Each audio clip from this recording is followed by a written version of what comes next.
So this is what you should do if your body pillow doesn't inflate properly after unpacking. So firstly, we need to open the cover and unzip the pillow's body to get access to the polyester foams inside. This issue is common to happen in vacuum-sealed packagings when a pillow gets compressed for a certain amount of time.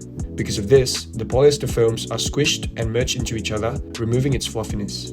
To solve this issue, basically what we need to do is to scramble the polyester foams. Also try to separate each foam by pulling them apart. Make sure that the foams are scrambled and separated evenly throughout the pillow.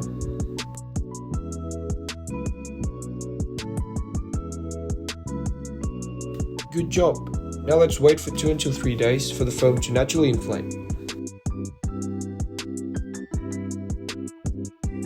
Now, the pillow should feel firmer and fluffier.